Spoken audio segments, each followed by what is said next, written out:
It's good to be back. I haven't recorded in a while because I actually didn't have an iPhone charger and for like a good 2 months, and my cat's here.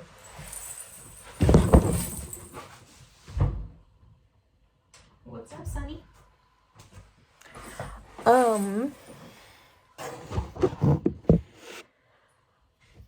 There's so much I want to talk about.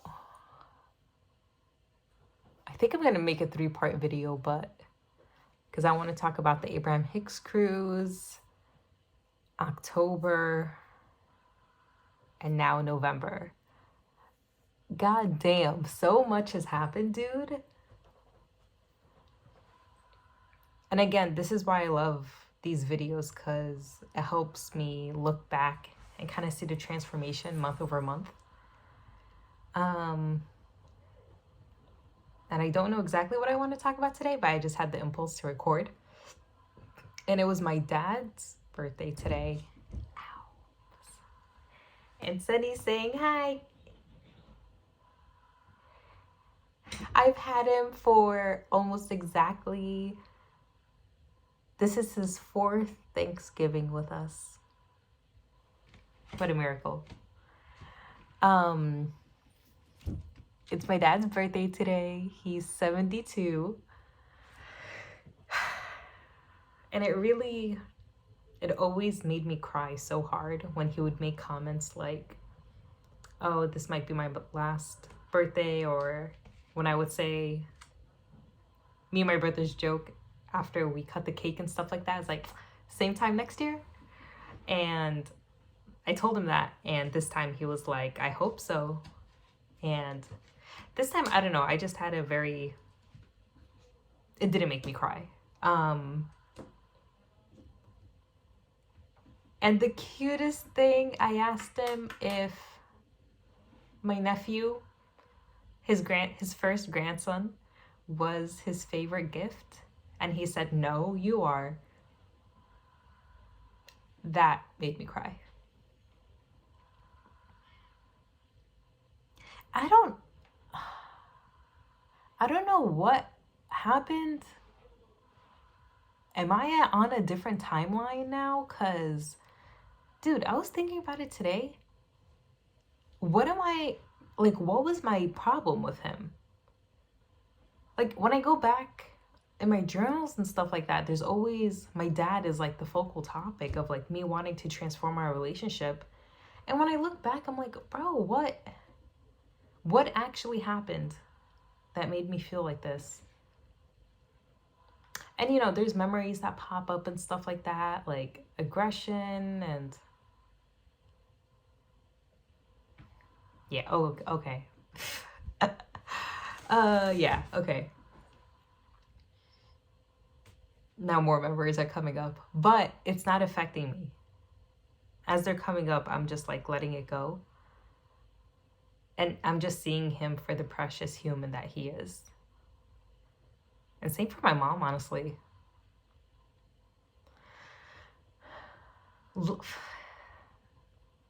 Yeah, this feels so strange.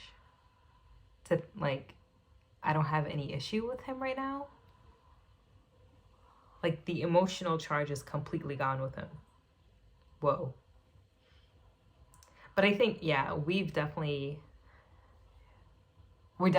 undergoing a huge transformation with us. And I think I'm realizing like how he knows how much I love him. And even though he doesn't say it or make it obvious or show it outright, I made the commitment a while ago. I am going to love everyone in my life exactly how I want to, and not caring whether or not they, like, it doesn't matter what they say or do. I want to love them exactly how I want to and not let petty shit get in the way of that. Because on my deathbed, I know I have lived and loved to the best of my ability. And it's continuing to expand. And on the topic of love, like, unconditional love is such a key topic, but how many times do we actually unconditionally love? If someone I loved and cared about like screamed in my face right now and was so upset and angry with me, like I'd probably be upset and angry too. Maybe not angry, but like confused, hurt, empathetic, compassionate, like what the fuck's going on? But the love would still be there. And I think I internalized unconditional love as like, no matter what the person says or does, like, you're just stable and consistent. And that's not normal. And I read such a great quote. I think it was Khalil Gibran. Love and death changes all. That is complete facts.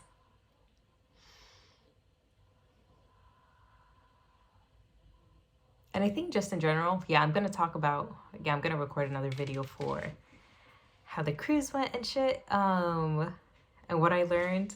But for right now, I think this is why it's going to be important for me to keep video logs.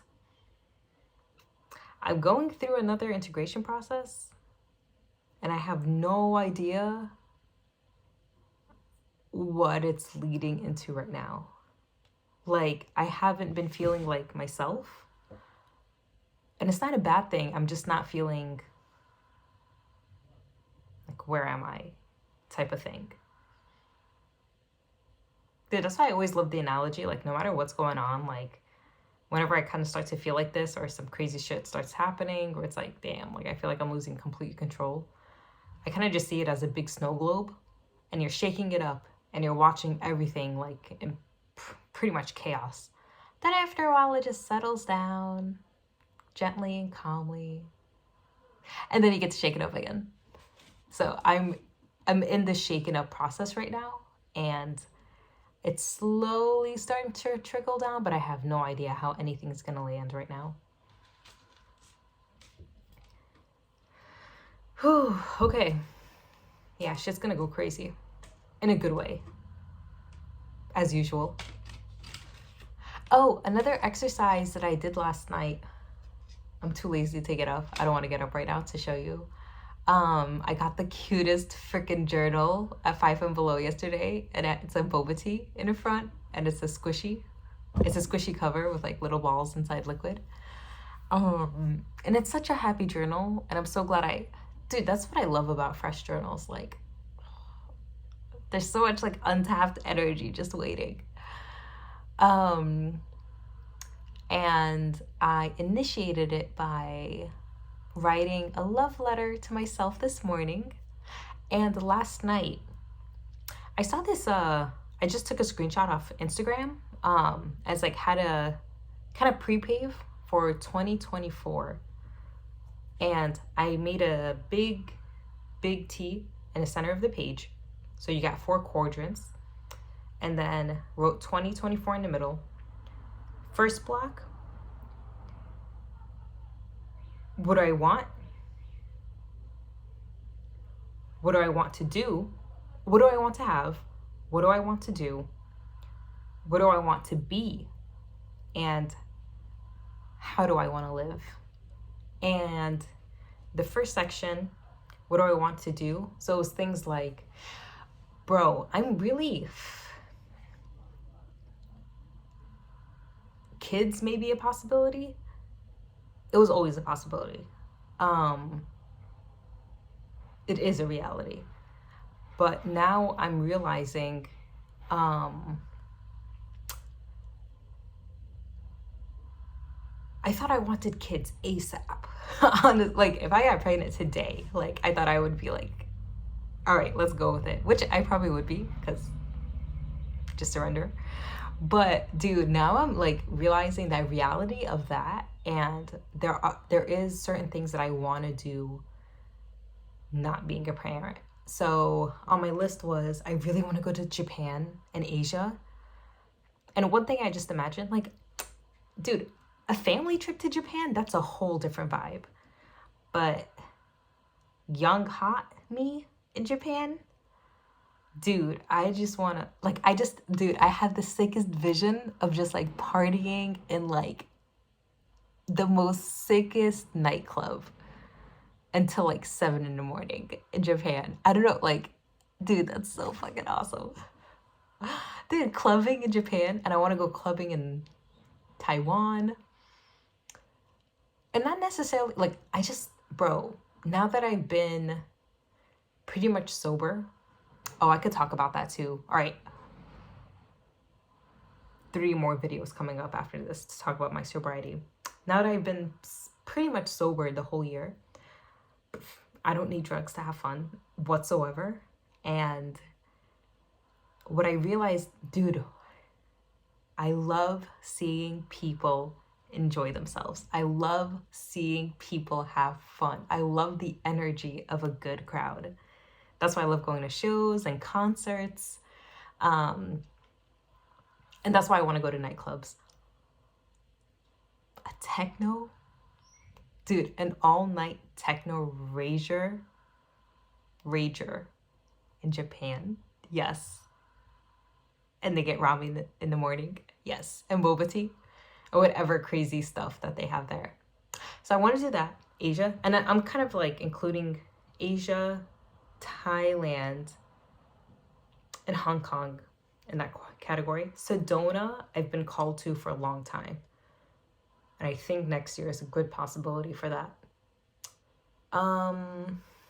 What do I want to do? Oh, take vocal lessons, get way better at speaking Spanish. Belly dancing classes to continue those.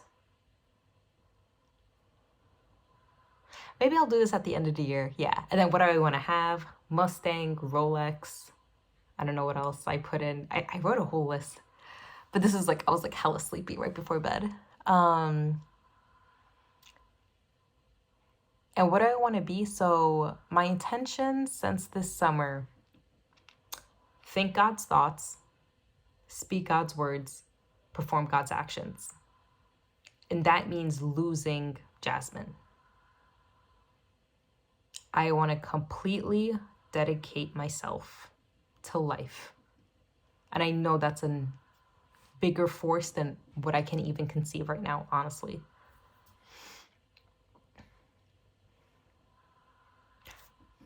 There's a lot of topics here. Okay, I think I'm gonna stop this video and then make another video about the Abraham Hicks cruise.